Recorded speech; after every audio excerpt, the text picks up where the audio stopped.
I'm Varian Brandon, and I am a stranded colorwork designer. I live in the beautiful mountains of North Carolina, western North Carolina.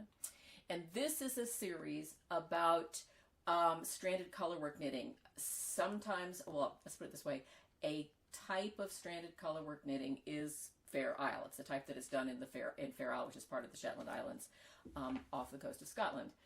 But the big generic term is stranded colorwork, because we've talked about this, stranding the yarn that is not being used behind the work itself.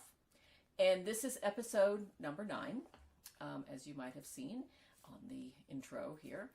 And the trick when you, well, let's put it this way, when I teach stranded colorwork, and I teach it a lot, the most, well, there are two questions that a lot of students ask, or they're most worried about. And one is getting the tension right. You don't want it to bunch up, and we've talked about tension. But the other one is you're going to be knitting with 2 colors. How do you start that second color? And you get that kind of like, okay, fine. You know, you've showed me how to hold the yarns. You've showed me how to work with 2 yarns here. But how do I start that second color? And this is what we're going to talk about in this episode, along with how do you, once you're finished with a color, how do you stop it? I mean, what do you do? Is there something special to do? And I will tell you, there are lots of different ways to do it. There's no right or wrong way. There is a way that sometimes works better for one set of knitters and another way that works better for other set of knitters, or, you know, so it's up to you to kind of figure out which way works best for you. But the easiest way to start a new color is just to start.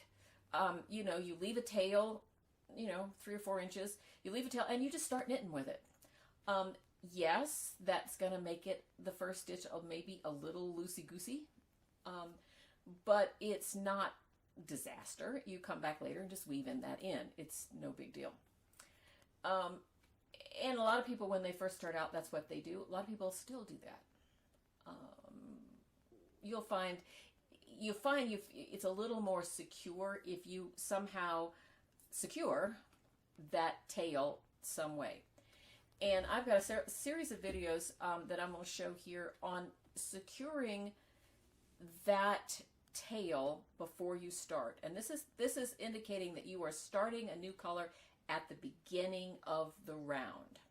Okay? You can also use these, you could also use these if you are knitting a single color and you're coming to the end of the skein.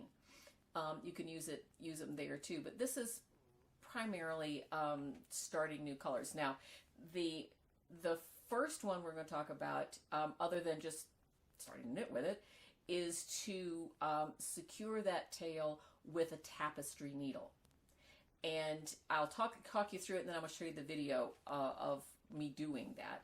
Is basically threading the tapestry needle, and what you're trying to do is you're trying to get, if you have your yarn, this will, when I've got needles in my hand in the video, you'll see, when you've got the needle here and you've got the back, this, if you're looking at the inside of it, look at the inside of it like this. You have the back of the purl bumps on the back of your knitting. You're trying to get that end underneath a couple of those purl bumps, and you do that with a tapestry needle. You thread it and then just go back in, take the tapestry needle off, and then you're attached. So let's take a look at that video right now.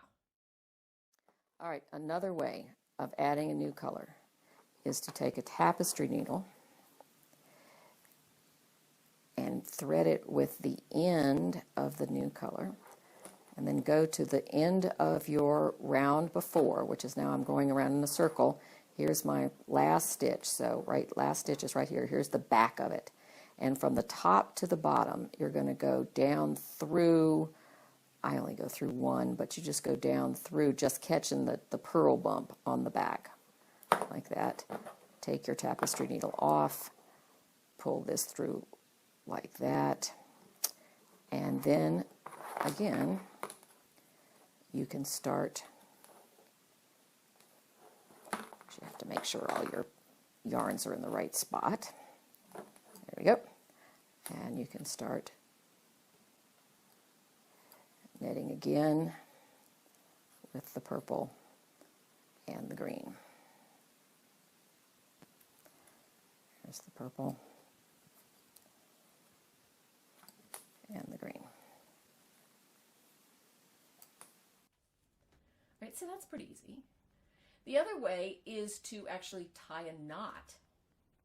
I know if you follow Elizabeth Zimmerman, you don't tie knots, because knots always seem to have a way of working their way to the front of the knitting. And that is absolutely true. I found it was absolutely true. And I understand this whole series is the world according to me with stranded knitting. So I have found that if you are knitting a single color and you tie a knot in the process of wearing the sweater and stretching various things, that knot can and most likely will find its way to the front or impede the stretch in some way. It is not as prominent with, or it's not as obvious when you've got stranded work, because the tension, stranded color work is not, fair isle, whatever you want to call it, is not as stretchy, so you're not going to pull it as much. But this particular knot I'm talking about is a little bit different. It is more of taking the strand that's remaining, that is there, and you tie a knot around it, and then you slide that knot further up into the closer up to the body of the work itself. So I tell you what, let's take a look at that video as well. All right, let's look at how to add a new color. I've had a whole bunch of purple here. Let's add a new color like the green over here. So one of the ways that I talked about is taking the green and tying a little bit of a knot right onto the purple. So I do like this, tighten it up, and then snug it up all the way down to the purple. Get the tail hanging down. My other needle here. And now I can knit, I don't know if I can get the needle straight, sorry.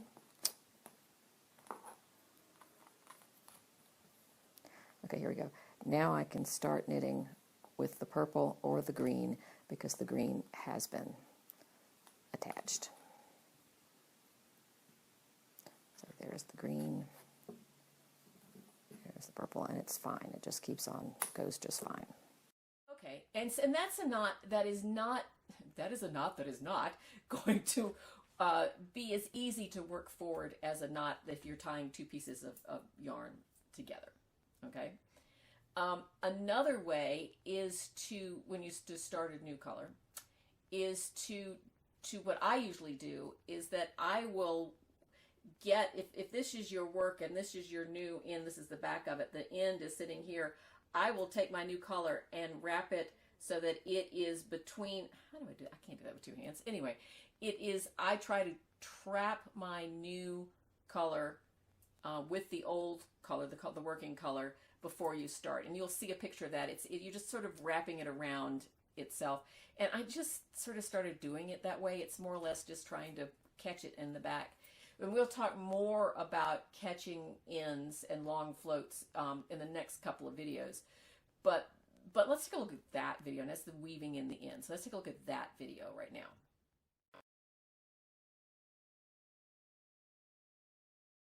Another way to add a new color, and this is what I usually do, and it does not require a tapestry needle or tying knots or anything, is to take the new yarn, place it with tail down right next to the work, and say I'm holding it, pinching it in, holding it right there. Start my stitch, and with the purple yarn, I put it between the purple yarn and the work. So now when I make my first purple stitch, it's snug in there, and then I twist it around a little bit more and make the next purple stitch, and now that green is all snug up in there. Okay, one of the ways, another ways, and I said there were three, I think there are actually four, because this way is, well, it's what I call a Russian spit splice. And if I've got a video for that, I'm going to put that in right here.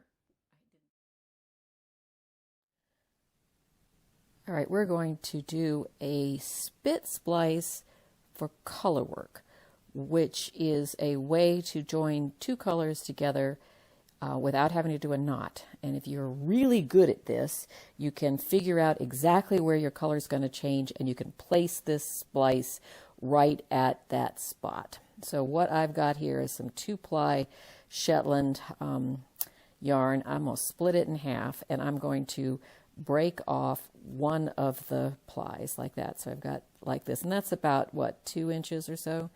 On this one, we're going to do the same thing. If I could find out where the end of it is. There it is. And we're going to split this one into 2 things like that and break this off. Okay. So then I'm going to join these like this. Okay. You see that? Where's my light? I've lost the light. Oh my God, go toward the light. Okay, you can kind of see that, like that. Okay? And then, oh, there it is, right there. Hello. And so I'm going to do that. Now, do what the Brits and I think it's Meg Swanson who talks about tweedle these together, which is kind of spin it around. And then what you're going to do is wet this. Now, there are those that say it has to be saliva. There are those that say if you can felt with water. Saliva is usually what you have in front of you. So forgive me, but I'm going to spit on this. It's a spit splice. Hold on just a minute. Okay, I've done that. Now, hello. Now I'm going to lick my hand. All right. So now the hand is wet, the yarn is wet, and I'm going to do your basic felting agitation here. Lick my hand a little bit more. Can't see what I'm doing. There we go. Okay. And this is agitation, heat. The heat's caused by the friction and the and wet. So now that is joined 2 colors together like this. And as I said, if you place them, you can do some more. That probably could be done a little bit more here. You can place that right at the beginning of your round where one color is changing and the other one's stopping. And you'll have absolutely perfect join of new color or old color out both without knots, without having to weave in afterwards. It just requires a little bit of fiddling to get it at just the right spot. What I've known people to do is that they will knit with the yarn that is not going to be used anymore up to the end of round, and then they'll back it up about 4 or 5 stitches, marking where it ends, and then at that point, they'll hold where it hits the marker, back it up a point, take it, that's where they make their spit splice right there with the start. So if you get real good at it, you can re-knit those 4 or 5 stitches up to your marker, and at that point your old yarn is done and your new yarn starts right then. There is no knot, there is no weaving in, there's nothing. The trick is you got to keep doing it enough. It's a little fiddly, so if you want to do your fiddly bits after your afterwards by weaving in ends, or you want to do your fiddly bits while you're working on the sweater or whatever you're working on, it just depends on what you want to do. So anyway, all right, so that is all the ways of that I can think of right now. And if you know any more ways of starting new colors, I mean, there are some where you knit 2 strands together. I mean, make a double, 2 strands together to make a stitch. Yeah, I don't, and it bothers me that stitch is a little bit bigger than the rest of them. It doesn't bother other people, and this is such fine yarn, it really doesn't matter. However you figure out how to use it is the right way for you to use it. Do it that way. So, I mean, to start that new stitch. So there you go. But if you come up with other ways that I didn't mention, please mention them below in the comments. I love comments. So if you put them in the comments below, that would be great. So I thank you for that. All right, so now let's move on to finishing up old yarns. And I say old, does that mean that you've come to the end of the round and you're no longer going to use that color anymore? What do you do with it? Well, obviously the easiest thing to do is just drop it. That's easy. And then the other way is to knit with it, and we'll talk about weaving that in weaving in the old yarn at the end, at the beginning of the new round, if that makes sense. You'll just weave in that yarn that you're not going to use anymore in the first couple of stitches of the new round. And I mean, when we talk about weaving in yarns, so that's another episode coming up. And at the same time, what I would love to do is to weave in the new yarn at the end of the row of the round before. Okay, so at the end of the round, you are checking to see whether you need are going to have new colors or not, however, for the next round. So you hit your marker. Before you hit your marker, you weave in the new color you're going to need, and then after the marker, you weave out the color you're not going to need anymore. We're going to talk more about that later, but that's another way to do it. And the other question I keep getting asked is, if you are going to, say, use color A, let's call it, I don't know, red. Let's call it red. So you're going to use red. And then 2 or 3 rounds further up your sweater, say here, 2 or 3 rounds up, further up, you're going to use red again. Do you break it off, or do you just carry it up? Okay? And different people will do different things. Different people say, sure, I just carry it up. It's no big deal. There is a way that you can catch it on the edge, maybe, as you carry it up. It presents a different type of tension problem. A lot of people, when they think of tension with stranded knitting, they think about stitches between, the tension between stitches. And that's always because you've got that strand that goes around the back, as I said, hand signals with knitting, sorry, that strand that goes across the back that you want to make, that's not being used, it's just being stranded across. You want to make sure that's not too tight because you don't want to bunch up your knitting. But if you start carrying that color up several rounds, now you're talking about tension between rounds. And if that gets too tight, then then it kind of puckers another, instead of puckering this way, it'll start puckering that way, if that makes any sense. And you then have to think about that. My rule of thumb is to, as soon as you get through with it, weave it in, break it off, do whatever you're going to do, and then reattach it when you're going to use it again. That way you don't have to deal with that tension at all. With the one exception. And as I said, as I think I said at the beginning of this whole series, with stranded knitting, with knitting in general, the thing that should be either knitted or cross-stitched or calligraphied or whatever on your studio wall or in your knitting bag should be, the rule is that all rules are generally but not always. And this is the but not always part of it, is that if I am short of yarn, if like somebody has just, one of the yarn companies has sent me yarn and I only had that much of it, or you're working with stash yarn and you only have a certain amount of yarn, breaking off, if I'd broken off here and left a 3 to 4 inch tail and then added back in here and add a 3 or 4 inch tail, that is 6, 8 inches. Whereas if I had just pulled it up, that would have been, I would have been pulling it up maybe 1.5 inches, 2 inches. So that's the exception, is if you're short of yarn. The only problem is that would create a strand going vertically across here. Now there is a way to go back in and whip it in, with a tapestry needle afterwards with another color. My general rule of thumb with that one is no more than 1 inch. That I probably wouldn't have pulled it with that long of a span. And of course, all of that depends on the gauge. It depends on, the way you're going to do it. If you want to, some people can catch it along the side. I always have trouble with it. That ends up showing and it just doesn't do right. But you can probably do it better than that. I just don't. That's how that goes. All right, let me see whether I've talked about everything I need to talk about. With that, it's required to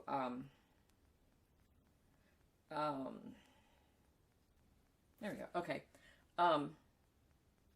Yeah. I just see here, I've got a picture. Let me show you a picture.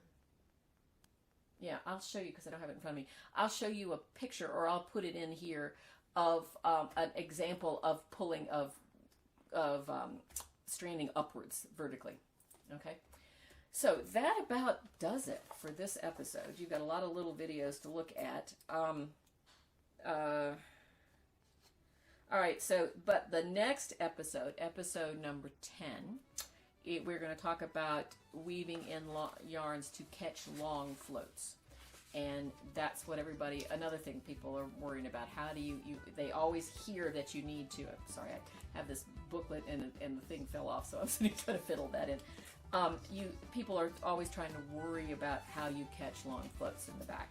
And there are, I will tell you, I think I've told you several times, I am a two-handed knitter. I carry my pattern yarn in my right hand and my and the background yarn in my left hand. So I can show you how I do that. I can show you awkward as all get out. We'll do this next time. Awkward as all get out, how to catch it when you've got two colors in one hand or the other. So I am not very good at that. And I'm sure there are lots of videos out there that show you how to do that. I'm just a two-handed person. So, all right. So that's enough for me right now with these starting and ending yarns on stranded knitting. And this is the Stranded Knitting Discussion. I'm Varian Brandon. And you can find me at brandedknittingdesigns.com. That's my website. On Instagram, I am Varian Brandon. And just about every place else, I'm Varian Brandon, except maybe Facebook, where I'm Branded Knitting Design. So either one or the other. So join me there. Write a comment below. What am I supposed to say? Oh, tap the bell, subscribe, get notifications. I'd love to have you come back. I don't know how you do it. However you do it, I'd love to have you come back because I love it. So thanks guys so much for joining me, and I will see you soon. Bye-bye.